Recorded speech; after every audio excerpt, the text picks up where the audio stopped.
Grand Lille TV, l'info en continu. Bonjour à toutes et à tous, bienvenue dans ce nouveau flash, toute l'information près de chez vous en moins de 8 minutes. Ça commence tout de suite avec l'actualité. Xavier Bertrand qui faisait voter son 3e budget primitif de la région après son élection à la tête des Hauts-de-France, c'était donc hier. 3 objectifs pour cette année 2018 qui arrive, investissement, maîtrise de charges de fonctionnement et gestion de la dette. Alors la dette, lors de son élection en 2015, elle s'élevait à près de 3 milliards d'euros et elle était la plus forte de toutes les régions françaises métropolitaines.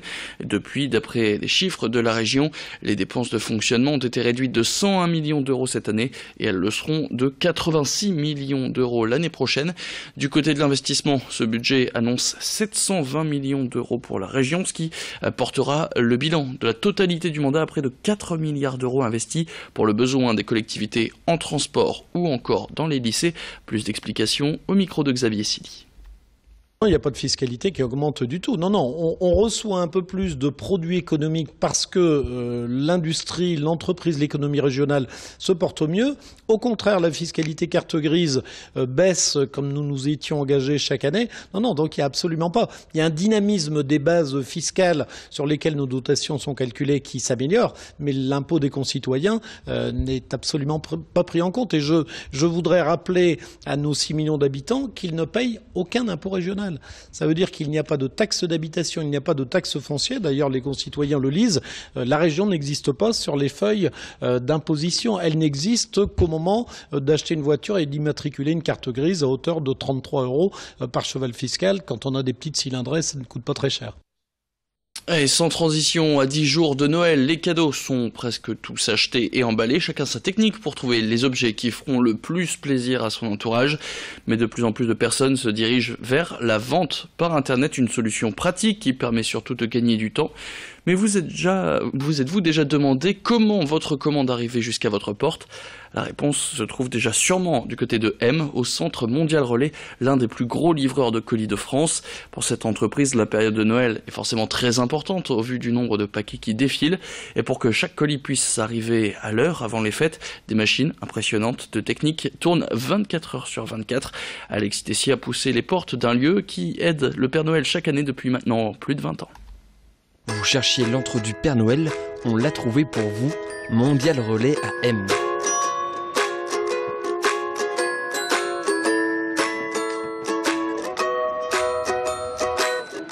Ce centre de tri traite plus de 26 millions de colis par an, commandés sur Internet. Une fois arrivé dans ce bâtiment, le futur cadeau suit un parcours bien précis. En fonction de sa taille, de son poids, le colis va être aiguillé vers un endroit qui lui convient. Et vous voyez derrière vous des colis qui viennent d'arriver d'Allemagne. Vous voyez, les colis ensuite sont posés sur ce tapis. Et puis derrière ça, on va aller sur une machine qui va positionner et envoyer le colis dans la bonne porte pour aller derrière ça dans la bonne agence de distribution. Et à l'approche de Noël, le rythme s'intensifie. En général, 100 000 colis sont expédiés de ce centre vers toute la France. Durant les périodes de fête, c'est plus de 220 000 qui sortent d'ici. Et pour assurer le service, il faut anticiper. C'est une période très importante pour nous. Elle a démarré déjà il y a quelques semaines. On a démarré mi-novembre. On a eu un premier ballon d'essai avec le Black Friday qui a été une période très forte. C'est une période qu'on prépare dès les retours de congé, dès le mois de juillet, dès le mois d'août. C'est une partie vraiment majeure de l'année pour l'entreprise. Pour s'assurer que tous les colis seront envoyés à temps, les effectifs ont été doublés. Une fois le colis traité et envoyé vers la bonne direction, il rejoint une des 23 agences régionales de Mondial Relais. Comme dans ce centre à M, ici on redirige chaque paquet vers tout le Nord-Pas-de-Calais. On a mis des effectifs en place pour traiter nos 35 000 colis, pour les livrer vers nos 540 points relais. Donc les colis sont prêts dès 4 heures du matin. Les transporteurs préparent leur tournée. Nous avons contrôlé leur tournée et là ils sont en train de charger. Donc nous avons en ce moment une 50aine de départs jour. Donc plusieurs rotations sont faites dans la journée pour assurer la livraison en point relais au jour J. Tout sera fait pour que vos cadeaux de Noël arrivent au pied du sapin avant le 25 décembre.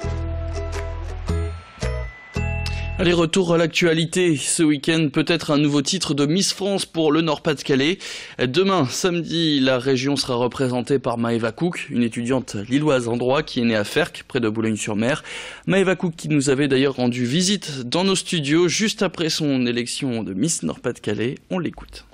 C'est mon ambition, j'ai envie de ramener une 3e couronne à notre belle région. Donc voilà, je vais tout mettre en œuvre pour faire de mon mieux et puis rendre encore une fois les ch'tis fiers de leur région. Quand je vois les qualités développées par ma nouvelle Miss Nord-Pas-de-Calais, qui allie à la fois la beauté, l'intelligence, le cursus en termes d'éducation et d'études, et en plus cette facilité d'élocution pour une ambassadrice de région, c'est le rêve. Peut-être un titre, donc, de nouveau pour la région après Camille Cerf et Iris Mittenard. En tout cas, la jeune femme fait partie des prétendantes sérieuses au titre final. On a d'ailleurs pu la voir sur plusieurs couvertures de magazines ces dernières semaines. Alors, Iris Mittenard et Camille Cerf, peut-être des marraines. Pourquoi pas suivre leur exemple et avoir des conseils de leur part? Elle n'est pas contre. Camille et Iris ont tout réussi. Iris est montée sur la plus haute marche possible de tous les concours internationaux. Donc, bien sûr, j'aimerais bénéficier de quelques petits conseils. Ça serait bien. En tout cas, le passage à Grand Lille TV nous porte chance. Puisqu'à chaque fois que vous interviewez une de nos Miss, elle devient Miss France ou Miss un univers. Donc, on peut espérer. Évidemment, c'est ce qu'on lui souhaite. Enfin, ce samedi, un championnat du monde, un championnat de France un peu particulier vont se tenir à Lille, du côté de la gare Saint-Sauveur. Il s'agit du championnat de pizza éthique, avec 2 catégories, la pizza éthique et la pizza végane. En fait, ce sont une quinzaine de pizzaiolo qui viennent de France, mais bien sûr de Belgique, des Pays-Bas et évidemment d'Italie qui vont s'affronter. Ils auront quelques minutes pour préparer la pâte et les garnitures avant de mettre leur pizza au four et de la faire déguster par un jury de professionnels. Pour les visiteurs, c'est aussi l'occasion de découvrir l'univers très sérieux des concours de pizzaiolo, mais aussi de goûter ces fameuses recettes réalisées à base de recettes végétales. Écoutez cette interview réalisée par Idil Gunay. On attend des centaines de spectateurs, puisqu'ici c'est un haut lieu lillois de l'événementiel. On sait qu'il y aura environ 200 personnes à tabler. On sait qu'il y aura tout un public familial qui viendra regarder les artisans développer leur savoir-faire dans un concours quand même, donc développer vraiment ce qu'ils savent faire de mieux.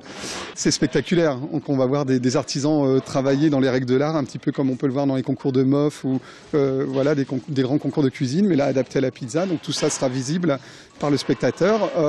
Ils pourront rencontrer les artisans, discuter avec eux et évidemment goûter les pizzas, c'est prévu. Et c'est la fin de cette édition, merci de votre fidélité. Tout de suite, je vous propose de retrouver vos prévisions météo.